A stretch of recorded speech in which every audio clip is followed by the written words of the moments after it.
দেশে ৩ মাসের পেট্রোল অকটেনের মজুদ আছে। ডিজেলের যোগান নিশ্চিতের চেষ্টা চলছে, জানালেন জ্বালানি প্রতিমন্ত্রী। দোকানপাট ও শপিং মল সন্ধ্যা ৬টার পরিবর্তে ৭টা পর্যন্ত খোলা রাখার সিদ্ধান্ত হয়েছে বলেও জানান তিনি। সাশ্রয়ী মূল্যে যে কোনো উৎস থেকে তেল কেনার কথা জানিয়েছেন পররাষ্ট্রমন্ত্রী। এদিকে শিক্ষামন্ত্রী জানিয়েছেন, অভিভাবক ও সংশ্লিষ্টদের সঙ্গে আলোচনার পর শিক্ষা প্রতিষ্ঠানগুলোতে অনলাইন অফলাইনে ক্লাস নেওয়ার বিষয়ে চূড়ান্ত সিদ্ধান্ত হবে। মোহাম্মদ হোসাইনের রিপোর্ট। প্রশাসনিক কাজে গতি ও তদারকি বাড়াতে প্রায় প্রতিদিনই সাপ্তাহিক কর্মদিবসে সচিবালয়ে অফিস করছেন প্রধানমন্ত্রী তারেক রহমান। রোববার সকাল ৯টা ২০ সচিবালয়ে আসেন তিনি। পূর্ব নির্ধারিত কয়েকটি বৈঠকে অংশ নেন প্রধানমন্ত্রী। ইস্টার সানডে উপলক্ষে খ্রিস্টান সম্প্রদায়ের নেতাদের সঙ্গে শুভেচ্ছা বিনিময় করেন সরকার প্রধান। এরপর ঢাকায় নিযুক্ত মার্কিন রাষ্ট্রদূত সচিবালয়ে আসেন সৌজন্য সাক্ষাৎ করতে। বৈঠক শেষে পররাষ্ট্রমন্ত্রী ডক্টর খলিলুর রহমান সাংবাদিকদের জানান, দুই দেশের সম্পর্ক এবং উন্নয়ন সহযোগিতা নিয়ে মার্কিন রাষ্ট্রদূতের সঙ্গে প্রধানমন্ত্রীর আলাপ হয়েছে। রোহিঙ্গাদের সহযোগিতা অব্যাহত রাখা সহ জ্বালানি নিরাপত্তায় বাংলাদেশকে সহযোগিতার আশ্বাস দিয়েছে আমেরিকা। আগামীর অগ্রগতির ভিত্তি আনোয়ার ইস্পাত, স্ট্রংগেস্ট স্টিল সিন্স 1978। এনার্জি,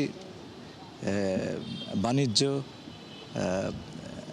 উন্নয়ন সহযোগিতা এবং সেই সাথে রোহিঙ্গাদের যে সাহায্য যুক্তরাষ্ট্র দিয়ে যাচ্ছিল, সেটা তাদের সাহায্য অব্যাহত রাখা, এই বিষয়গুলো আলোচনা হয়েছে। সাংবাদিকদের প্রশ্নের জবাবে মন্ত্রী জানান, সাশ্রয়ী মূল্যে যে কোনো উৎস থেকে তেল কিনবে বাংলাদেশ।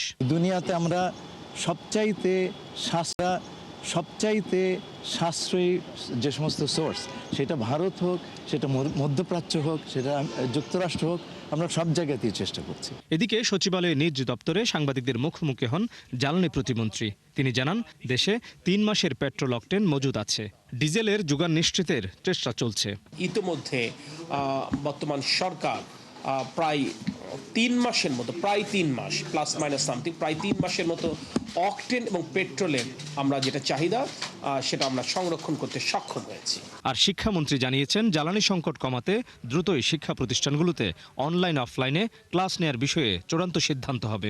স্টেক হোল্ডারদের সাথে কথা বলে আলোচনা সাপেক্ষে অনলাইন অফলাইন কিভাবে এটাকে সিস্টেম্যাটিক্যালি ডিস্ট্রিবিউশন করা যায়, facing toward the fuel crisis, সেই ব্যাপারে আমরা স্টেক হোল্ডারের সাথে এখনও বুঝতে পারিনি। আজকে জাস্ট ওপেনিং ডে।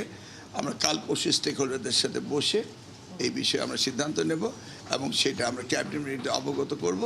তারপরে ক্যাবিনেট সিদ্ধান্ত দিবেন। জ্বালানির উপর চাপ কমাতে তেল ও বিদ্যুৎ ব্যবহারে সবাইকে সাশ্রয় হওয়ার আহ্বান জানানো হয়েছে সরকারের তরফ থেকে।